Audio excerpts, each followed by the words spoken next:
Doctor Baba Saheb Ambedkar पर किए गए बयान को लेकर देश भर में सियासी माहौल गर्म है। संसद में केंद्रीय गृह मंत्री अमित शाह के द्वारा आम्बेडकर पर दिए गए बयान को लेकर शुरू हुआ विवाद थमने का नाम ही नहीं ले रहा।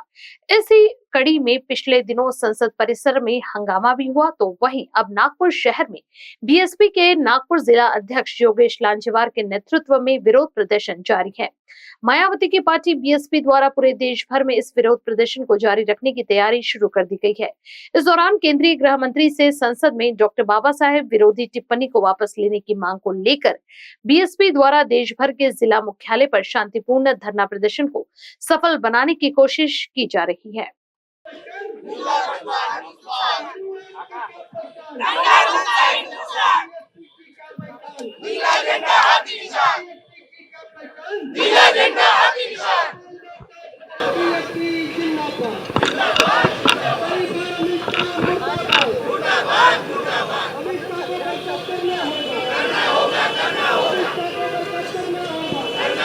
भवन में अमित शाह द्वारा डॉक्टर बाबा साहेब आम्बेडकर का अपमानजनक टिप्पणी जो हुई है, क्या लग रहा है सर, किस कारणों से ये चीजें की जा रही है? जानबूझकर की जा रही, षड्यंत्र रचकर देश की सुव्यवस्था भंग करने के लिए? बसपा इन सारी चीजों को कैसे देखता है?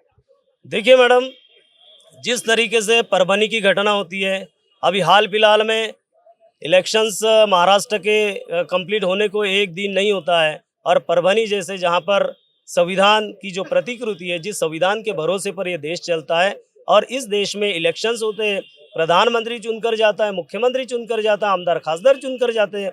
जब अपनी सरकार यहाँ पर बनती है और बनते बराबर मात्र 1 से 2 दिन में परभनी जैसे महाराष्ट्र के इतने बड़े पुरोगामी राज्य में संविधान की प्रतिकृति को उद्ध्वस्त किया जाता है। जब संविधान की प्रतिकृति उद्ध्वस्त की गई, तुरंत में उसके विरोध में जब परभनी में इस संविधान को मानने वाली जनता जब रास्ते पर उतरी, तो रास्ते पर उतरने वाली जनता के साथ जिस तरीके से इस गवर्नमेंट ने पुलिस डिपार्टमेंट को हाथ में लेकर जो अन्याय अत्याचार किया, कॉम्बिंग ऑपरेशन, इस कॉम्बिंग ऑपरेशन के तहत सोमनाथ सूर्यवंशी जैसा एक वकील एडवोकेट की पढ़ाई करने वाला लड़का जिसकी मौत कस्टडी में हो जाती है।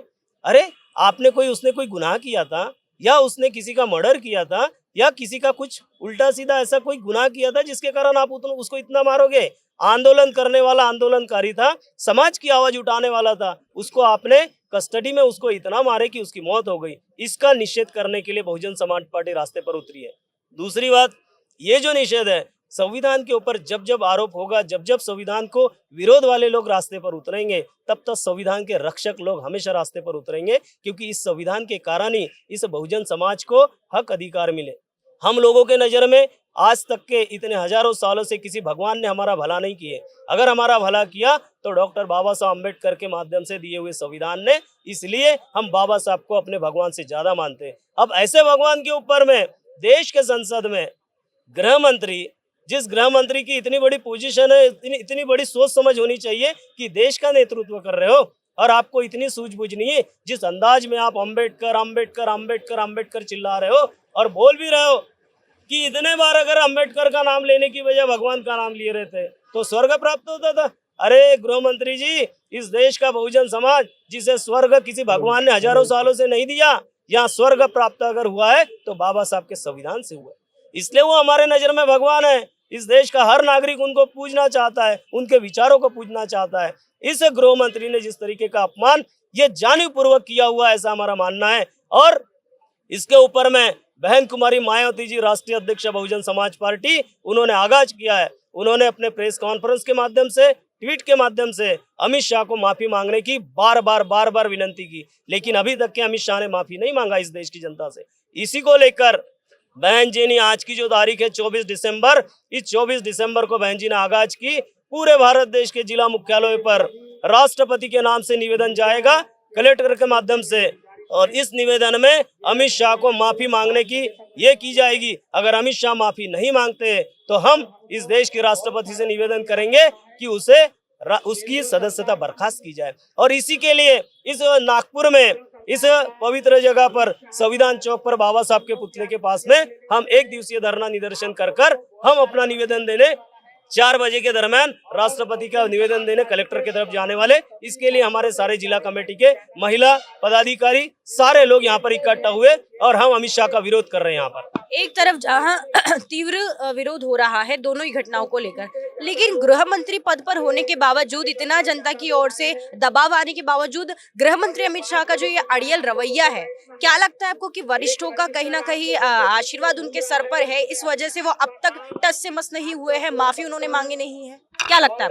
देखिए कैसा है, जब अमित शाह इतना बड़ा संसद में इस तरीके की बात कर रहे हैं और संसद में बोली हुई बात वह रिकॉर्ड पर जाती है, वो उस रिकॉर्ड में जाने के कारण वो हमेशा के लिए वहां दर्ज हो जाती है।